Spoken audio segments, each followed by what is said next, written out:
Hello and welcome to today's video. We're going to review some YouTube comments from last week. If you want to be in this video, leave a comment somewhere and you might get in. And anyway, you should like the video and comment and subscribe. That would be very nice. Start here with a poll that I did earlier in the week, or I guess at the end of the week, about should I take birds seriously? Should I learn the birds? Should I learn the word that is of the bird? And it was mostly positive, and a couple comments I want to take away from it. Magikarp used Splash, says 100% you should get amongst it, make it a video series so we can see a gradual progression and improvement with it, called something like Birds to Worlds, with the end goal eventually going to world with it. I would never do that because I don't care enough. But I, my real decks that I really take seriously are Yellow and Galaxy. This adventure stuff is starting to creep up on me a little bit, and sort of kind of Mirage. But that's it. That's where my interest really ends right now. If I learn birds, I'm learning it to just learn it, because it is also Red Hybrid, which I forgot is also in the list, because it plays Ancient Greymon, which is kind of my conversion piece to it. We'll see what happens. If I do anything with it, YouTube members and Patreons will be able to see it. No one else will, unfortunately. Shelby Ramen. Birds are the most Yu-Gi-Oh! You will ever get in Digimon. Be prepared for long, rewarding turns and a brilliant consistency that few decks provide. Birds are my second favorite archetype in the game. I hope you enjoy them as much as I have. And then also would like to hear my competitive analysis of the deck, because there are many ways to build it. Now, someone here, Master Kid, replies, I think Reputable Imperial takes that slot of being a long Yu-Gi-Oh! Deck combo. Shelby disagrees. Also, I disagree. Red-Purple Imperial is just Oonga Boonga kill.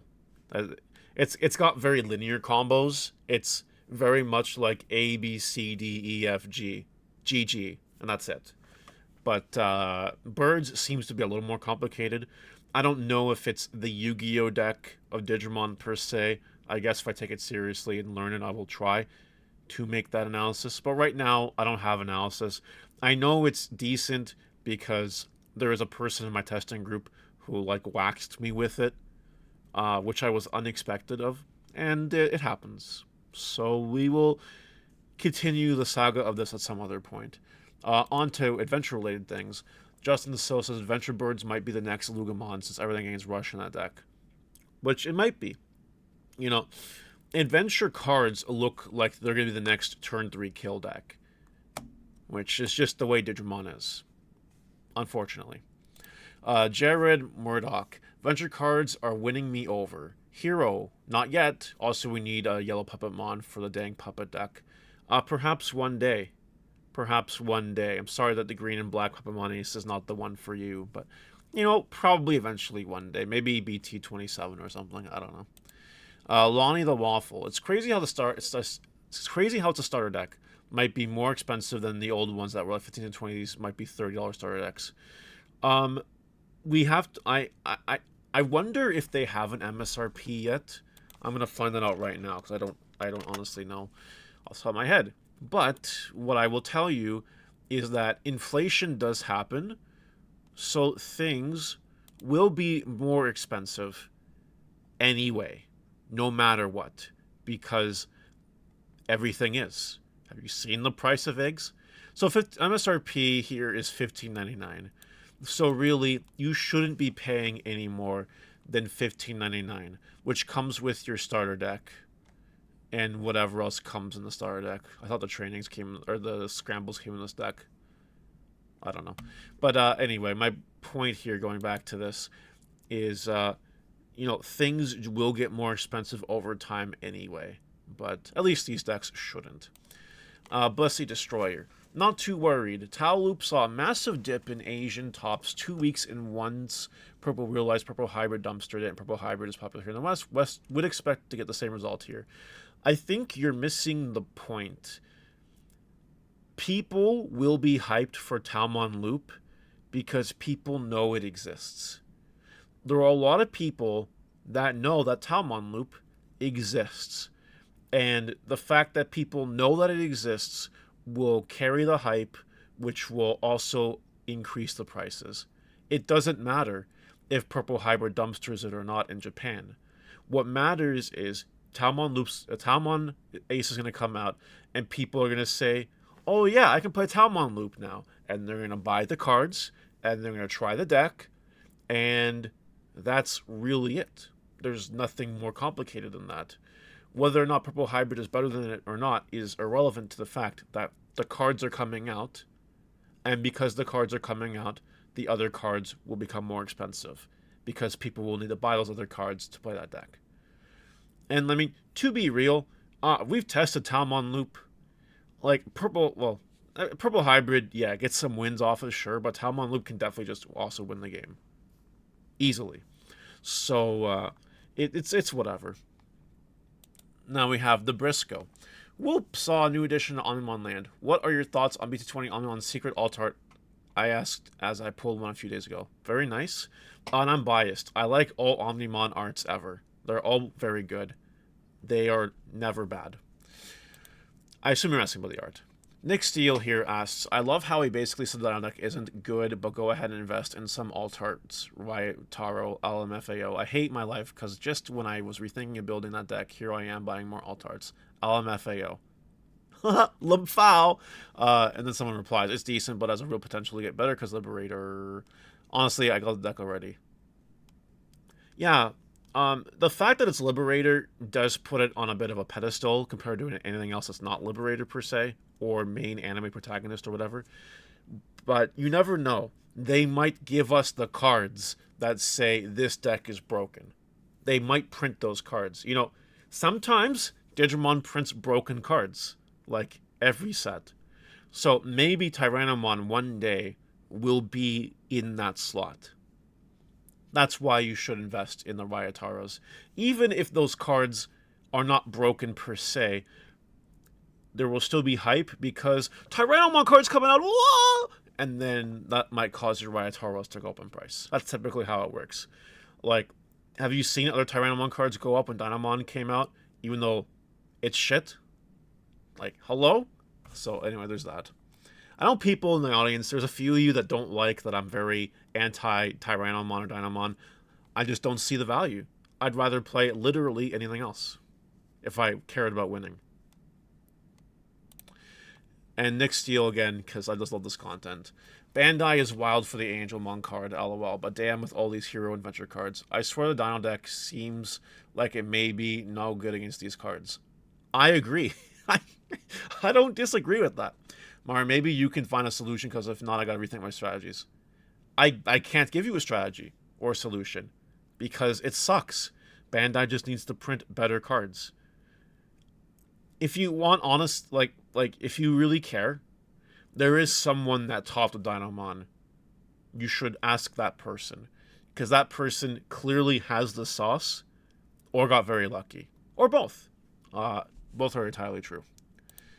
Ash's Fall. This is coming from the guy who said, and I quote, this Lucemon deck will be meta and is bananas. I wouldn't put too much trust in his opinion. So, here's my thing, right? Ash's Falls is my biggest hater. I don't know why he keeps watching my videos. That's okay. I was technically wrong about Lucemon. I'm a big enough man to admit that and accept the fact that Lucemon did nothing. I think there are reasons why Lucemon didn't do better. Lack of events, lack of people who cared about the deck, especially when you can play other OTK decks that are way easier, way faster, and Lucemon is a bit more of a grindy play style. That being said, if there were more serious Lucemon players playing Lucemon at competitive events, I think you would have seen it in the meta, but it just did not happen. So that does impact it. However, Lucemon cards did not get 2 starter decks and a whole set full release, like Adventure cards are. So I know I'm right about Adventure. I know it will be in the meta. I know it will have top spots. Will Ash's Fall be the man, or the woman, I don't know, whatever. Will Ash's Fall be the person to come back to this and admit when he's wrong? Or is he just a whiny little pussy bitch? I don't know. We're going to find out which one it is in April, I guess. Next, Sudra Baines SV2. I think you're looking at the Insanity Power Creep Spectre from a year ago. I fail to see how its issue in game where Gallant can kill me turn 2-3, Magnum on Gate keeps the cool, nice decks, and Roll Knight resurging for even worse play experience in 7th grade Demon Lords. Not to mention any Imperials or Lugamons or hybrid decks. I haven't seen Salamon Ace do anything either too. This relates to a bigger problem, which might be in a video that uploads when you see this technically yesterday. But the Power Creep Spectre is only getting worse. And we do have a guaranteed turn 3 kill with Adventure. And we don't even know all the cards yet. I know some people will say, "Oh, Mario, you can't say that yet." Yeah, just, it's fine. Trust me. So where does this leave us? Like, this is all true. But obviously, the other decks have to be able to keep up with this. Otherwise, no one will buy BT21.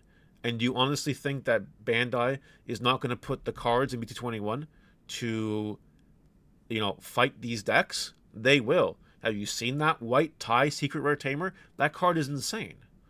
Have you seen the Tamer in the starter deck that gives all your level 5 adventures rush?